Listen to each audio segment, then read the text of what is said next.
এই দোয়াটা শিখে নেন, ইনশাআল্লাহ আপনার জীবনের সমস্ত সংকট কেটে যাবে। আমি নিজেও এই দোয়াটা বেশি বেশি করার চেষ্টা করি। দোয়াটা হচ্ছে, মুসা আলাইহিস সালাম একটা গাছের নিচে হেলান দিয়ে বসলেন, বসে দেখলেন দুজন মেয়ে দাঁড়িয়ে আছে দূরে, পানি নিতে পারছে না। লোকজন পানি নিয়ে যাচ্ছে, ওরা দাঁড়িয়ে আছে বেচারি। মুসা আলাইহিস সালাম গিয়ে বললেন, কি সমস্যা আপনাদের? তারা বললেন যে আমাদের বাবা অনেক বৃদ্ধ মানুষ, আমরা পানি নিতে পারি না যতক্ষণ না আমাদের কম পানি নিয়ে চলে যায়। মুসা আলাইহিস সালাম একটু বললাম না, ফিজিক্যালি খুব স্ট্রং ছিলেন, থাকে না বডি বিল্ডার, সামনে গিয়ে কথা বলে সরো পানি দিতে দাও, তখন মানুষ একটু মূল্যায়ন করে না। তো মুসা আলাইহিস সালাম এভাবে পানি নিয়ে দিলেন এবং বাছুরদেরকে পানি পান করালেন, করিয়ে গাছের নিচে এসে বসে আছেন।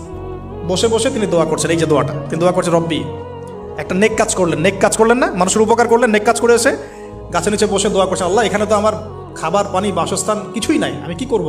রব্বি ইন্নি লিমা আনজালতা ইলাইয়া মিন খায়রিন ফাকির, রব্বি ইন্নি লিমা আনজালতা ইলাইয়া মিন খায়রিন ফাকির।